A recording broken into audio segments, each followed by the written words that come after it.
a young boy reflects on the impending death of his friend Father Flynn. Knowing that after 3 strokes the paralyzed priest has little time left, the boy makes a habit of walking past Father Flynn's house, looking for the light of the traditional 2 candles placed on a coffin that would indicate his death. Each time, the boy thinks of the word paralysis. One night at his aunt and uncle's house, the boy arrives at supper to find his uncle and old Cotter, a family friend, sitting before the fire. Old Cotter has come to the house to share the news that Father Flynn is dead. Knowing that everyone waits for his reaction, the boy remains quiet. While the aunt shuffles food to and from the table, a conversation ensues between the uncle and old Cotter, and the uncle notes the high hopes Father Flynn had for the boy. He hints that Father Flynn planned to prepare the boy for the priesthood and remarks on the friendship between them. Old Cotter, however, thinks of Father Flynn as a peculiar case and insists that young boys should play with people their own age. While the uncle agrees with old Cotter, the aunt is disturbed that anyone could think critically of Father Flynn. She asks old Cotter to clarify his point, but old Cotter trails off and the conversation ends. That night, old Cotter's comments keep the boy awake, and he dreams of Father Flynn smiling and confessing something to him. The next morning the boy visits Father Flynn's house, where a bouquet of flowers and a card hang from the door handle. Instead of knocking, he walks away and reminisces about the time he spent there. He used to bring Father Flynn snuffing tobacco from his aunt, and Father Flynn would teach him things, such as Latin pronunciation and the parts of the Mass. Remembering old Cotter's cryptic comments, the boy then tries to recall more of his dream from the night before, but he can remember only a Persian setting. He cannot remember the end. That evening the boy visits the house with his aunt, and they kneel at Father Flynn's open coffin with one of Father Flynn's sisters, Nanny, to pray. Afterward, the 3 retire to another room to join Eliza, Father Flynn's other sister. Over sherry and crackers they discuss Father Flynn's death, his taxing career as a priest, and the helpful services of Father O'Rourke, another priest who anointed Father Flynn and completed all of the necessary paperwork and death notices. All the while the boy remains quiet. The story ends with Eliza's recollection of Father Flynn's increasingly odd behavior, which started with dropping a chalice during Mass. When one night Father O'Rourke and another priest found Father Flynn shut in a confessional box, laughing to himself, they finally realized he was sick. In The Sisters, and in the rest of the stories in Dubliners, strange and puzzling events occur that remain unexplained. Father Flynn suffers from paralyzing strokes and eventually dies, but his deterioration, epitomized by his laughing frenzy in a confessional box, also hints that he was mentally unstable.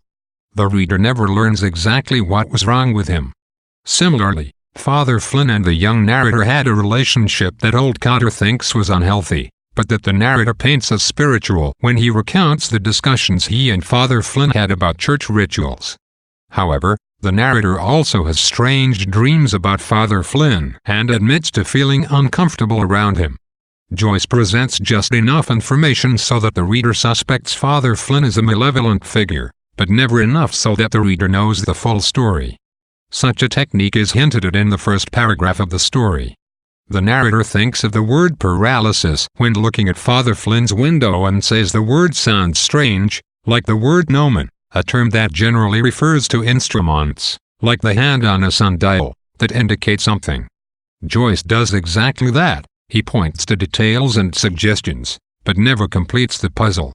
The physical presence of Father Flynn lingers throughout the story, coloring the narrator's experience of dealing with death in life and showing how a death interrupts normal human activities. Father Flynn plays a fleshly role in the story.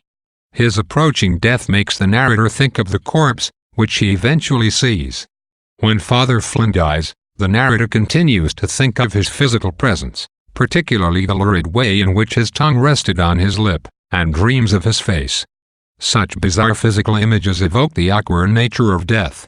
Like the episodes of Father Flynn's odd behavior that the sisters recount, the narrator's memories give Father Flynn a haunting presence that is fearful and mysterious, not beautiful and neat.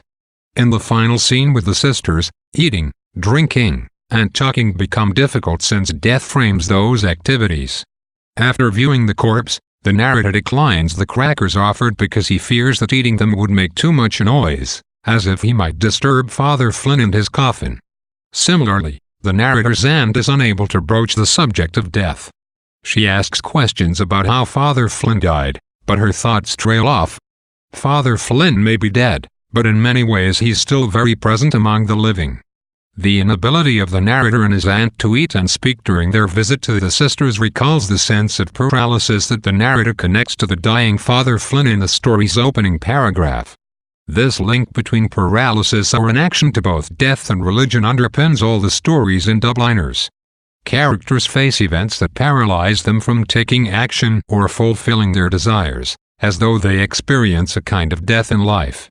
In The Sisters, such paralysis is connected to religion through Father Flynn. Father Flynn's dropping of the chalice and his inability to grasp the same object in his coffin suggest that the rituals of religion led to paralysis. His sisters also attribute his demise to the strains of clerical life. The crippling quality of religion resurfaces in other stories like Grace, in which Joyce more directly questions the role of the Church in the lives of Dubliners.